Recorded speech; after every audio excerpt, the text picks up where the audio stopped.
ஜோதிடமும் வாழ்க்கையும். திடீரென்று தோன்றிய இந்த காணொளி உங்களை சற்றே ஆச்சரியப்படுத்தலாம். நான் வாரம் ஜோதிட வகுப்பு எடுப்பதற்காக டி நகர் வரை செல்வது வழக்கம். அங்குள்ள ஒரு வித்யாலயாவில் பாடம் நான் எடுத்து கொண்டிருக்கிறேன். மாணவர்கள் வருபவர்களுக்கு எனக்கு தெரிந்த ஜோதிடத்தை சொல்லிவிடுவது வழக்கம். அந்த ஞாயிற்றுக்கிழமை காலை மட்டும் கட்டாயமாக நான் விரும்பி போய் காலை உணவை சாப்பிடும் இடம் இந்தியன் காஃபி ஹவுஸ் பேருந்து நிலையத்திற்கு எதிரில் உள்ளது. ஏன் இந்த விஷயத்தை சொல்ல வருகிறேன் என்றால், ஜோதிடம், வாழ்க்கை எல்லாம் ஒன்றுடன் ஒன்று இணைந்து உள்ளது, பிணைந்து உள்ளது என்பதை சொல்லத்தான்.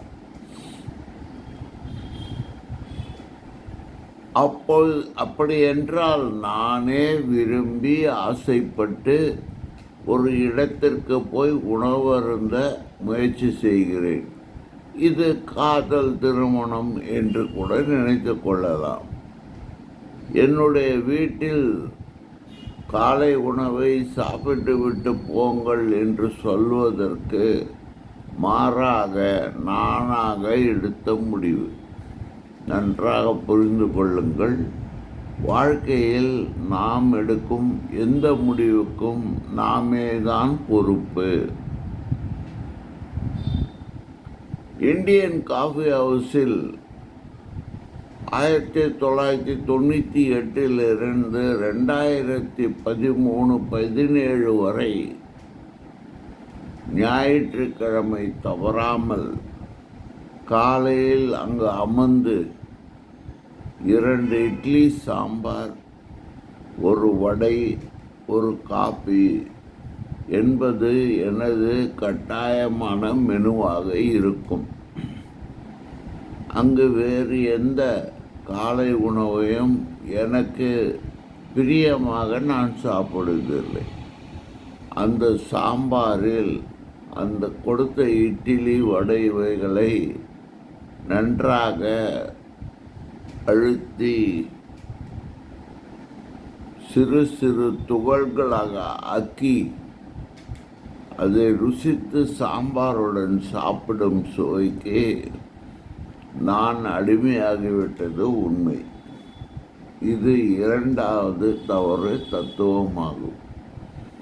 எந்த விஷயத்திற்கும் நாம் வாய்க்கு அடிமை அல்லது மனதுக்கு அடிமை, செயலுக்கு அடிமை என்பது மிக மிக தவறாகும். பரவாயில்லை. ஆனால் தற்பொழுது ஒரு நீண்ட இடைவெளிக்கு பிறகு 2017 2024 வரை 7 வருடங்களுக்கு எனது ஞாயிற்றுக்கிழமை வகுப்புகள் தடைப்பட்டு போனதால் என்னால் அங்கு காலை உணவு அருந்த முடியவில்லை. அது காலத்தின் கட்டாயம். தற்பொழுது போய் அதே இட்லி, சாம்பார், வடை கேட்டு போன ஞாயிற்றுக்கிழமை நடந்த விஷயத்தை சொல்ல வருகிறேன்.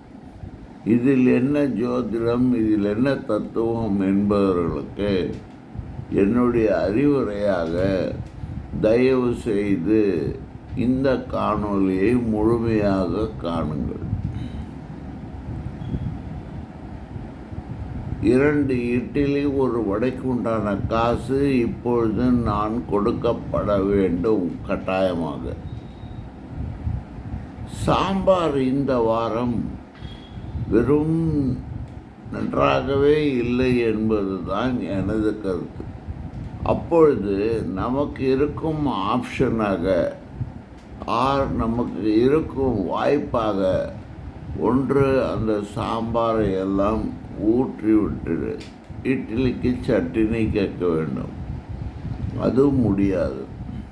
எப்படி இருந்தாலும் அவர்கள் சாம்பார் இட்லிக்கு உண்டான விலையை போட்டு விடுவார்கள் என்பது நிச்சயம்.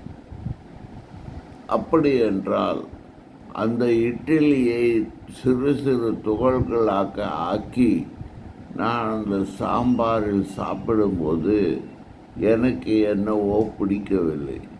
அப்பொழுது நமக்கு இருக்கும் ஆப்ஷன் அப்படியே போட்டுவிட்டு வர வேண்டும்.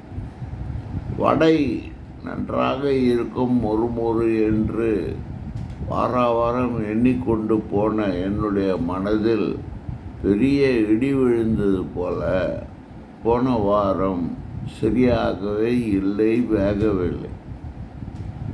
இப்பொழுதும் ஒரு ஆப்ஷன் இருக்கிறது, வடையை தூக்கி போட்டு விடலாம். ஆனால் அவர்கள் கட்டாயமாக தூக்கி போட்டாலும் போடாவிட்டாலும் சாப்பிட்டாலும் சாப்பிடாவிட்டாலும் காசு என்னவோ வாங்கப் போவது நிச்சயம். அப்படி என்றால் நீங்கள் தேர்ந்தெடுத்த காதல் திருமணமோ அல்லது நீங்கள் தேர்ந்தெடுத்த வாழ்க்கையோ முதலில் நீங்கள் எடுத்து வைத்த பாதையினுடைய கால்களோ தவறு செய்திருக்கிறது. பாதை வகுத்த பின்னே பயனென்ன லாபம் என்று சொல்லுவதை விட, இல்லை ஒட்டுமொத்தமாகவே இது மொத்தத்தையும் வீண் என்று சொல்லிவிட்டு புதிதாக மற்றொரு ஹோட்டலை தேடி போகலாம். அதற்கும் உங்களுக்கு வாய்ப்பு இருக்கிறது.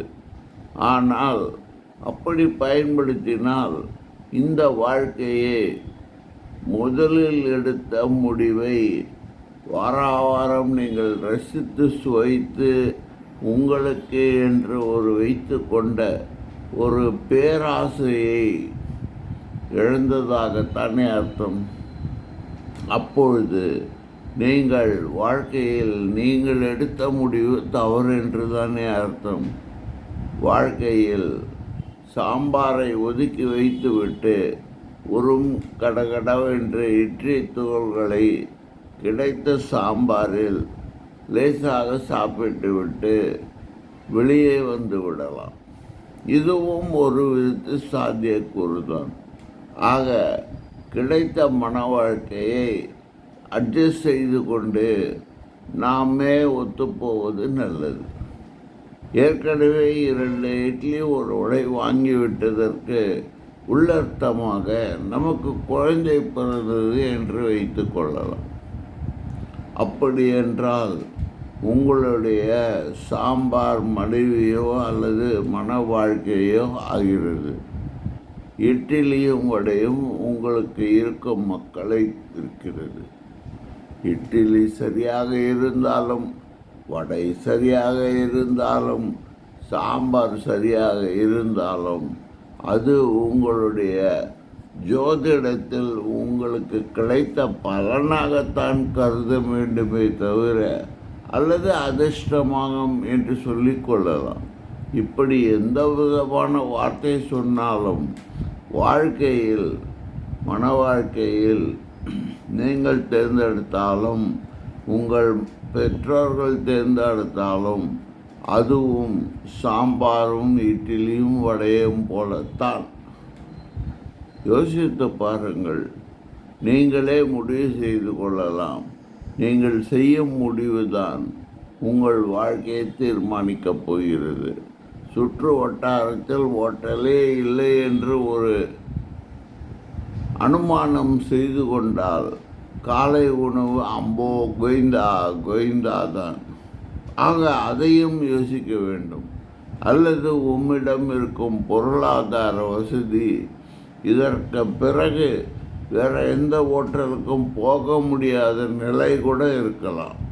அல்லது உங்களுடைய பொருளாதார வசதி ஏகப்பட்டதாக இருந்து உங்களால் இந்த சாம்பார் இட்லி வடையை ஒதுக்கிவிட்டு வேறொரு ஹோட்டலுக்கு கூட போய் சாப்பிடலாம். அதுவும் அடுத்த வாழ்க்கையை தான் நோக்கி போகிறது. ஆக இருக்கும் வாழ்க்கையை உங்களுக்கு ஏற்றபடி அமைத்து கொள்ள உங்களுக்கு இருக்கும் ஒரே வாய்ப்பு, சரி சரி பரவாயில்லை, கடவுள் கொடுத்த சாம்பார் இதுதான், கடவுள் கொடுத்த இட்லி தான், வடை இதுதான் என்று நாம் பயணிக்க வேண்டிய வேறு வேலைகள் இருப்பதால் இதை சாப்பிட்டு விடலாம் என்று மிக மரியாதையாக சாப்பிட்டு வெளியே வந்து வருவது உங்கள் வாழ்க்கைக்கு நீங்கள் செய்யும் ஒரு நல்ல முடிவாக இருக்க முடியும்.